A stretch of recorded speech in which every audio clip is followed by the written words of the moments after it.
ito sa isang napakasikat na celebrity. Parang part 2 to nung parang nakaraang kong blind item na endorser na siya ng isang napakasikat na produkto at serbisyo. Produkto saka serbisyo.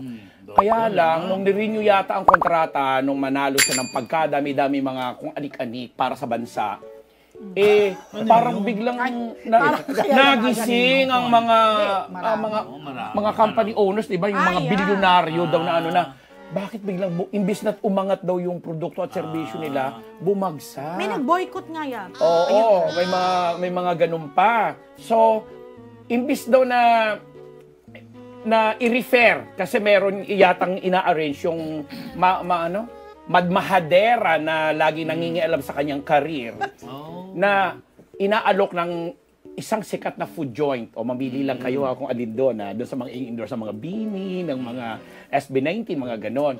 Kaya lang nagdemand daw yung mahadera na kailangan kasama siya. Ay, hello! Oo, di ba? Kaya imbis na from the original na product and services na ini-endorse niya, na parang sister company ito, nag-back out bigla. Kahit pa daw nagbagsak presyo na or what. Kasi nga, hindi nga daw wholesome na yung image, at yung hindi na family-oriented, etc., etc. Kaya, ngayon nararanasan na yata nila yung medyo nagsashy away na yung sa media sa kanila. Pati yung mga endorsements. Hindi na nagpapakita. Hindi, ito may nabalitaan nga ako dyan. Parang meron sa isang endorsement na sinabi nung kumpanya na dapat isama mo yung family mo. Ayaw nyo. Yun na. Tapos, parang binoboycott yung isang produkto. Hindi nga, malaking kumpanya. Yan, dinagdagan nila, bongga. Na ayaw nila, na yun ang kuning ambassador. Para naman magising na yung blind item mo. Kasi ang daming nawawala din na oportunidad din dapat. Siguro ang dami niyang pera sa ngayon. Pero kasi maganda yung oportunidad na pinagtitiwalaan ka ng mga ganyang brand and haderang masyado kasi ito. Sana daw ibang product, ibang na lang, ibang food joint yung ini-endorse ng girl. Kasi yun ang di ba?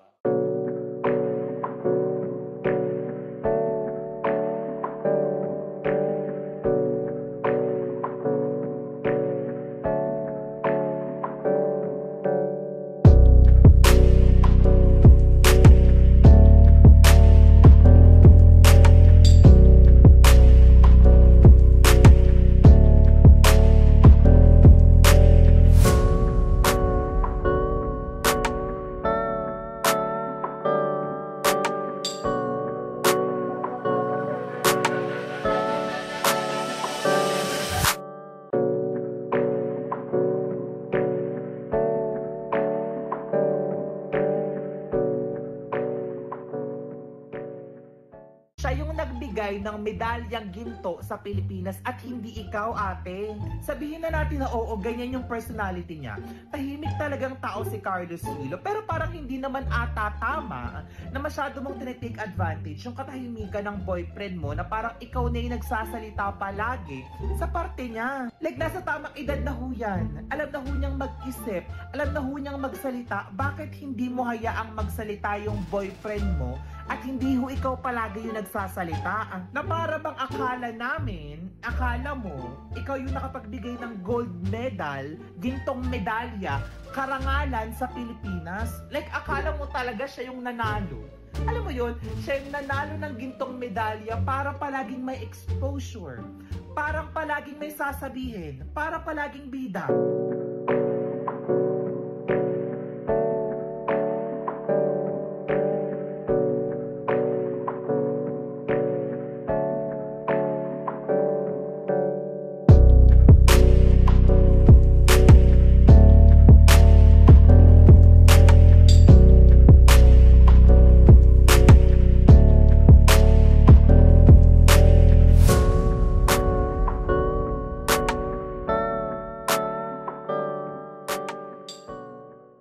Iko-congratulate ko si Carlos Yulo sa kanyang pagkapanalo sa sa Olympics.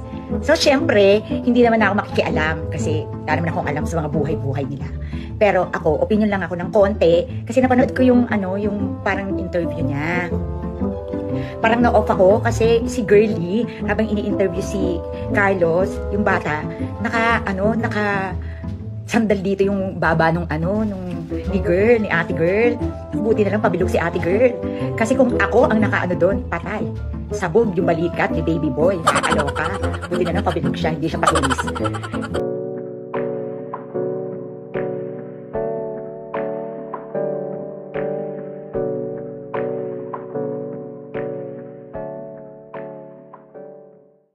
I really took Chloe's side when she was, prematurely judged as a gold digger and wanting, Kaloy's money. But what I do not approve of is that masyado siyang umeeksena sa mga bagay-bagay na dapat hindi na siya kasali.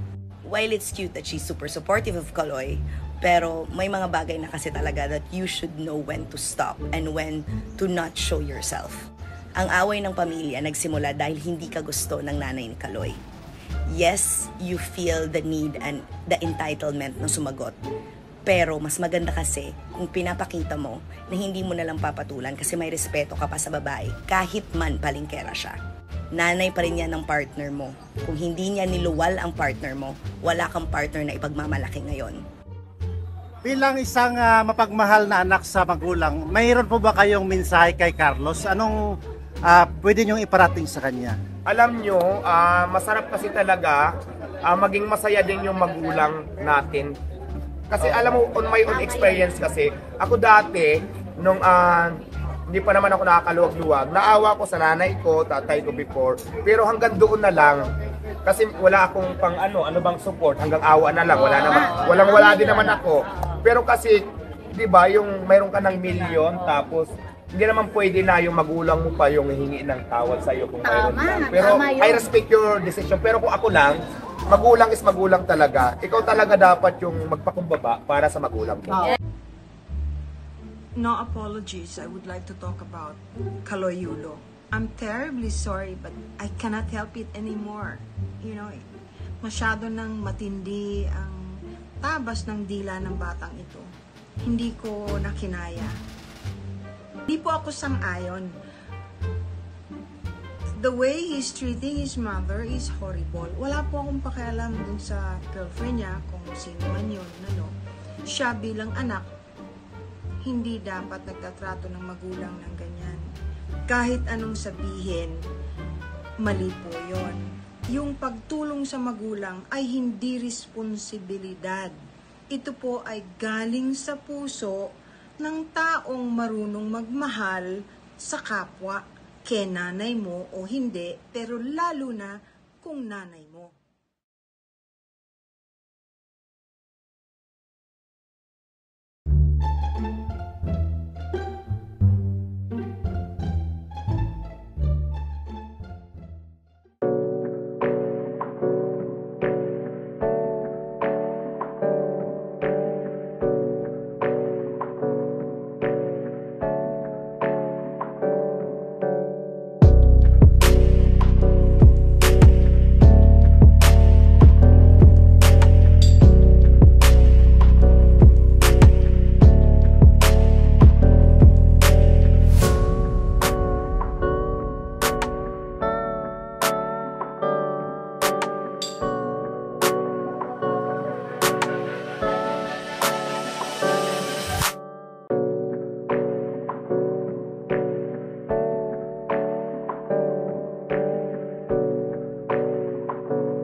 po ay hindi po na-harass, hindi po na-abuse. I thought you were harassed. Ako po ay na-rape po. Na-rape? Na-rape po ako, Your Honor. Yung musical director? Yes po. Kasi there are a lot of definitions of rape. Dahil sa takot ko nga po sa kahihiyan, dahil hiyang-hiya po talaga ako, lalo na po nung panahon na yun, dahil nung dinulog ko nga po ito noon, yung mga nandun po sa loob ay parang dinidismiss lang po nila yung sinabi ko na parang mag-move on ka na lang kasi kalakaran yan dito. Nililabel pa po nila ako na homophobic daw ako kaya ako nare-reklamo yung tao. I was only 15 years old at that time, Your Honors. So wala po talaga akong lakas ng loob nung mangyari parang yung mga abuso po sa akin. Wala po akong lakas ng loob talaga. Contestant pa lang po ako noon. And may power talaga po siya over me. Kaya hindi ko po nasabi talaga agad. Even nung sinabi ko po sa parents ko yan, galit na galit po sila. Iyak na lang po kami ng iyak. Particularly yung lolo ko po. Kinamatayan na nga po ng lolo ko dahil sa sama ng loob niya. Nangyari po sa akin.